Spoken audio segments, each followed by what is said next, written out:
Dear student, अपना teachers academy में आपका स्वागत है। गंदा पानी पीने से दस्त और हैजा जैसी बीमारी हो जाते हैं। कर्नाटक के हालगुंडी गांव के लोगों में पानी की कमी को दूर करने के लिए भीमा संघ नामक एक संघ बनाया। बरगद के पेड़ की लटकन पर हम सभी झूला झूलते हैं।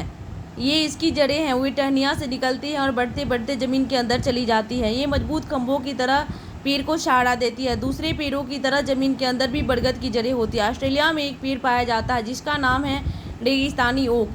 इसमें पत्तियां बहुत कम होती है। उस पेड़ की जड़ इतनी बड़ी होती है कि 30 पेड़ ज़मीन पर लाइन में लिटा दिया जाए तो उस लंबाई तक ज़मीन में गहरी जाती है। इस पेड़ की जड़ें जब तक कि पानी जमा रहता है वहाँ तक पहुँचता है। इस पेड़ के तने में पानी जमा रहता है। यदि पानी की कमी होती है तो इस इलाके के लोग तने के अंदर पाइप डालकर पानी निकाल लेते हैं। आबू धाबी राजस्थानी ओक पाए जाते हैं। कहाँ? आबू धाबी में। नल्लामड़ा आंध्र प्रदेश में। आंध्र प्रदेश की राजधानी अमरावती है। बाजार गांव महाराष्ट्र में है। इस गांव के पास ही एक बड़ा सा वाटर पार्क था। बिहू त्यौहार असम में मनाया जाता है जो माघ बिहू के नाम से जाना जाता है।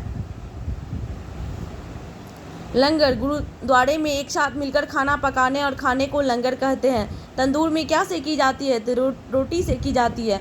मुक्तापुर गांव में रहने वाली बानी और प्रसाद के घर में रंग बिरंगे धागों का ढेर लगा रहता है। इसके अम्मा अपा और परिवार के सभी लोग बुनाई का काम करते हैं। उनका गांव पहले आंध्र प्रदेश में के पोचमपल्ली कस्बे के पास है, अभी पोचमपल्ली तेलंगाना में है। पोचमपल्ली कारीगरी, कालीन बनाना, खिलौन बनाना, इत्र बनाना इत्यादि ये सभी पारंपरिक व्यवस्था है। कहाँ का? पोचमपल्ली का। केरल की शॉल प्रसिद्ध है। मधुबनी की पेंटिंग, असम की सिल्क। मलयालम में चिटप्पन पिता के छोटा भाई चाचा को कहते हैं। कुंजम्मा पिता के छोटे भाई की पत्नी को कहते हैं। रेत ही रेत रेगिस्तानी इलाकों में होते हैं। रेत के पहाड़ को रेत का टीला भी कहते हैं। अबू धाबी और आसपास के देश रेगिस्तानी इलाकों में है। आबू धाबी में तो सिर्फ खजूर के ही पेड़ दिखाई देते हैं। केरल में बने घर के आसपास हरियाली और ठंडी पानी होती है। केरल में नारियल, केले, पपीते, सुपारी, कटहल आदि का पेड़ पाया जाता है। रेतीली जमीन के नीचे तेल पाया जाता है और इसलिए तो वहाँ पेट्रोल आसानी से मिल जाता है। वहाँ पेट्रोल पानी से सस्ता है। आबू धाबी के नोट या सिक्कों को दिरहम कहते हैं। आबू धाबी में खिड़कियाँ खोलने पर भी ठंड हवा नहीं आती क्योंकि बाहर बहुत गर्मी होती है। ज़्यादातर जगह तो एयर कंडीशन चलते हैं। गर्मी की वजह से वहाँ के लोग ढीले ढीले सूती कपड़े पहनते हैं और पूरा शरीर और सिर भी ढककर ही रखते हैं जिससे तेज़ धूप से बच सके। कुट्टन केरल में रहता था। इसके आंगन में मसालों का बगीचा है। इसमें तेजपत्ता, छोटी इलायची, बड़ी इलायची, काली मिर्च आदि की खेती होती थी। फौजी Waheeda, lieutenant commander Waheeda Prisma है। भारतीय नौसेना में डॉक्टर है और नौसेना के समुद्री जहाज पर काम करने वाली गिनी चुनी महिलाओं में से एक है। ये पहली महिला है जिन्होंने एक पूरी परेड की कमान संभाली।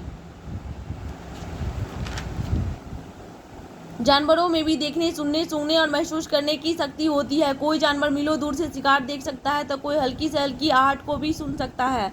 कोई जानवर अपने साथियों को सूंघकर ढूंढ लेता है। चींटियां चलते समय जमीन पर कुछ ऐसा छोड़ती है जिसे सूंघकर पीछे आने वाली चींटियों को रास्ता मिल जाता है। कुछ नर कीड़े मकोड़े मादा कीड़े को गंध से उसकी पहचान कर लेती है।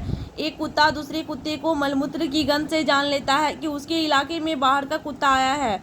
मैं रेशम कीड़ा हूँ। मैं अपनी मादा को उसकी गंध से कई किलोमीटर दूर से ही पहचान लेता हूँ। ज़्यादातर पक्षियों के आगे उनके सिर के दोनों तरफ होती है। पक्षियों एक समय में दो अलग अलग चीज़ों पर नज़र डाल लेते हैं। जब ये बिल्कुल सामने देखते हैं तब इनकी दोनों आंखें एक चीज़ पर होती है। ज़्यादातर पक्षियों की आंखों की पुतली घूम नहीं सकती। वे अपनी गर्दन घुमाकर ही आसपास देखते हैं। चील, बाज और गिद्ध जैसे पक्षी हमसे 4 गुना ज़्यादा दूर से देखते हैं। जो वस्तु हमें 2 मीटर की दूरी से दिखाई पड़ती है वही वस्तु ये पक्षी 8 मीटर की दूरी से देख लेता है। रात में जागने वाले जानवर हर वस्तु को सफ़ेद और काला ही देखते हैं। जंगल में ऊंचे पेड़ पर बैठा लंगूर पास आती मुसीबत शेर चीता को देखकर एक खास आवाज़ निकालता है, अपनी साथियों को संदेश देता है। इस काम के लिए पक्षी भी कुछ खास आवाज़ निकालते हैं।